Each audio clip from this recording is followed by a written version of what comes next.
EGG EGG စင်ပို့ပြီးတော့အတန်လေးပေါ်တယ်အဲ့တော့ EGG egg ဟော E sound ကဟောအဲ့ဆိုရင် egg E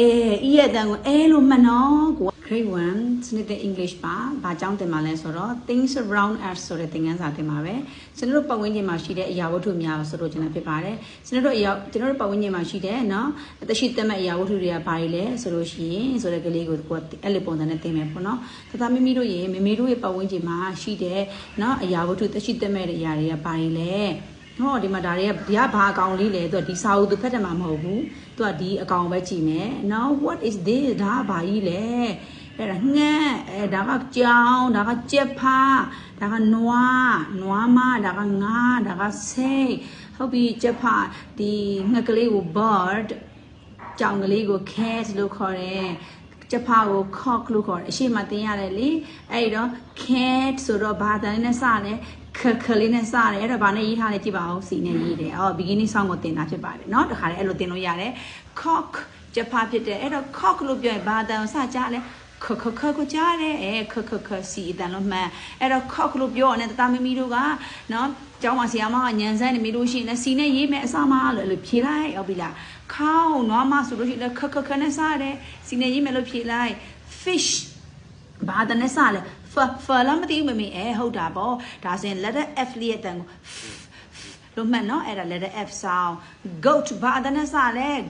ဂနဲ့စားတယ်လို့ကြားတယ်အဲ့ဒါဆိုရင်ဂဆိုတော့ G ရဲ့အတန်လို့မှတ်အဲ့တော့ဂနဲ့စားရင်တမမီတို့ကဂအတန်ကြားရင် letter G ကိုရေးနော်ဒီမှာဆိုရင်လည်းဘအရှိမမီတို့တင်ခဲ့ပြီးကောအဲ့တော့ဘအတန်နဲ့စားရင် B ကိုရေးအဲ့တော့ဒီနေရာမှာစလုံးပေါက်တတ်ဖို့လည်းမလို့ဘာမှမလို့ beginning sound လေးနဲ့တို့ရဲ့ဒီကိုပတ်ဝန်းကျင်မှာရှိတဲ့ things around us ကိုပတ်ဝန်းကျင်မှာရှိတဲ့ animals နဲ့ things တွေကိုသိရင်ပြီးပါပြီအဲ့တော့ it's a bird cat တော့သူကြည့်ရင်ပြောနိုင်ရင်ရပြီ bird cat cock cow fish goat เนาะအဲ့တော့ဆရာမကမေးမယ်မေကမေးမယ်အချင်းချင်းသူတို့ပြောခိုင်းမယ်ကြောင်းမှာသင်တဲ့ပုံစံပေါ့နော်အိမ်မှာတော့မေကမေးမယ်ဒါပါလဲ what is this what's this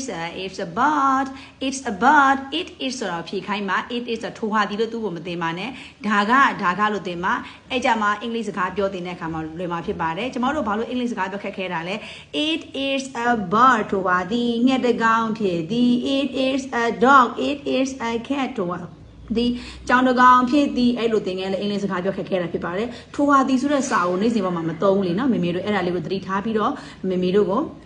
သတိထားလို့ရအောင်အတွေ့တစ်ခုရအောင်ပြပြပေးတာဖြစ်ပါတယ်တင်ရင်တို့တင်လို့ရရင်နော်ကျွန်တော်ပြောသလိုတင်ရမယ်လို့မဆိုဘူးကောင်းတဲ့ချက်တွေမျှဝေပေးတာဖြစ်ပါတယ်အဲ့တော့ it's a bird it is a bird ဒါကငှက်တကောင်ဒါကငါးတကောင်ဒါကစိတ်တကောင်ကိုပတ်ဝန်းကျင်မှာရှိတဲ့အကောင်လေးအကုန်လုံးကိုပြောလို့ရတယ်နော်ဟုတ်ပြီဒါဆိုလို့ရှိရင်ဒါကတော့ trace နော်ဒီလက္ခဏာတွေကိုထပ်ပြီးတော့ရေးခိုင်းတာခုရေးခိုင်းတာဒါကအကုန်ရေးပြီးသွားပြီကြောင်ပုံလေးကိုပြန်ဆွဲခိုင်းတာကလေးလေးတွေကိုပေါ့နော်အဲ့တော့ကသူကကြောင်ပုံလေးဆွဲမယ်ပြီးလို့ရှိရင် cat ဆိုရင်ကိုကပြောဘာနဲ့စမလဲ cat ဆိုတော့ C နဲ့စမယ်ကိုရေးခိုင်းလိုက် fish ဘာနဲ့စမလဲတသမီတို့ F နဲ့ရေးမယ်အဲ့ဒါ beginning sound တင်တာ cock ဘာနဲ့စမလဲဘာအတန်ကြလဲခအတန်ကြအဲ့ဒါဘာရေးမလဲ C ရေးမယ်နောက်ဆိုရင် bird ဘာအတန်ကြလဲဘ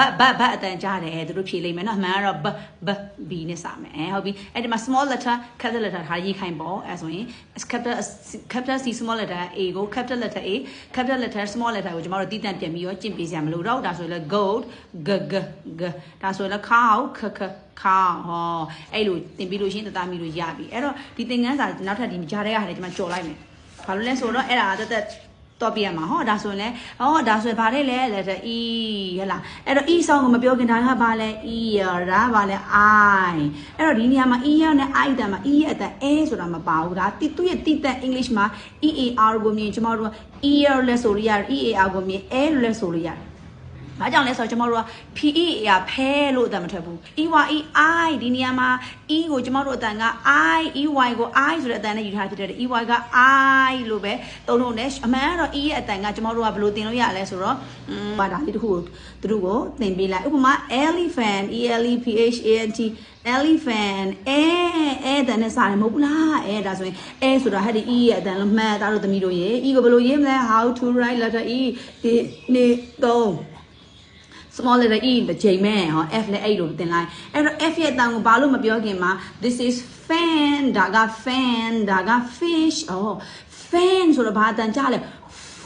အဲ့ဒါ F ရဲ့အတန်ခုနလည်းပြောခဲ့တယ်လေကျွန်တော်တို့ fish မှာပါသွားပြီလေအဲ့ဒီတိုင်းပဲဒီမှာရေးခိုင်းမယ်ဟောဒီမှာရေးမယ်ဆိုရင် ear ဆိုတော့ပါတဲ့နဲ့စမလဲ e ရော e နဲ့စတယ်เนาะ e မှာ long e အတန်ရှိ e မှာ short e အတန်ရှိတယ် long e အတန်ရှိတယ် long e အတန်က e ဥပမာဒီမှာ ear အဲ့ဒီ e အနေနဲ့အဲ့လိုယူပြီးသင်လို့လည်းရတယ်ဟုတ်ပြီလားအဲ့တော့ short e ဆိုရင် egg elephant အဲ့လိုသင်လို့ရတယ် okay ဒါဆိုလို့ရှိရင် fan ဟောဒီမှာကြည့်တွေ့လား fan beginning sound သူကအစတလုံးရေးပေးထားတယ် f ကိုရေးရမယ်ဒီမှာဆိုလို့ရှိရင်လည်း fan beginning sound တခုမှမသိဘူး grade 1ဖြစ်တဲ့အတွက်စလုံးပေါင်းနဲ့မသိသေးဘူးအစအတန်လေးတွေပဲသင်ဒီမှာဆိုလို့ရှိရင်လည်း ear e နဲ့ရေးမယ်ဟောဒီနေ့မှာတကယ်လို့ဆီယမစင်ပုံလေးထည့်ထားတယ်ဆိုရင်ကောကျွန်တော်တို့ဘာရေးလိုက်အောင်မလဲကလေးကတိသွားပြီလေ elephant ဆိုလို့ရှိရင် a နဲ့စမယ် e နဲ့ရေးမယ်ဟောအဲ့တော့သူရဲ့ letter sound လေးကိုသင်လိုက်ခြင်းအဖြစ်အရှိမကလေးတွေနဲ့ဒါလေးကလွယ်လွယ်ကူကူလေးနဲ့ပြီးသွား no more လို့ရှိရင် fan fan နဲ့ meaning တွေမမေတွေကစိုးရင်စိတ်နဲ့ကြက်ခိုင်းကြတယ်ဒါဆိုရင်English grade 1 စနစ်တစ်ကလေးကိုဒီလိုလေးသင်မယ်ဆိုတော့ရပြီလားမသိဘူးเนาะနားလည်မယ်ထင်ပါတယ်နားလည်တယ်ဆိုရင်လည်းဒီချက်တယ်နားလည်ပါတယ်ရှင်းသွားပြီမလဲသေးဘူးဆိုရင်လည်းဒီချက်မလဲသေးဘူးဘယ်နားလေးကရှင်းပြပါလို့ပြန်ပြောပြပါเนาะကြည့်ပြီးလို့ကျေးဇူးအများကြီးတင်ပါတယ်ပြီးသွားရင်မှနောက်သင်ခန်းစာကြမှာဘာသင်ပေးမှာလဲဆိုတော့နောက်သင်ခန်းစာတစ်ခုအနေနဲ့ကြာတော့ဒီမှာ the noisy animal ဆိုတာသင်ပေးမယ် the noisy animal ပြီးလို့ရှိရင်ပြီးရင် color ဆိုတာသင်ခန်းစာတက်သွားမယ် the noisy animal ကိုတခန်းသွားမယ် colors များကိုတခန်းသွားမယ်ဘယ်လိုသင်ပေးလို့ရလဲဆိုတာပြပြပေးမယ်เนาะအဲ့တော့ကျေးဇူးပါ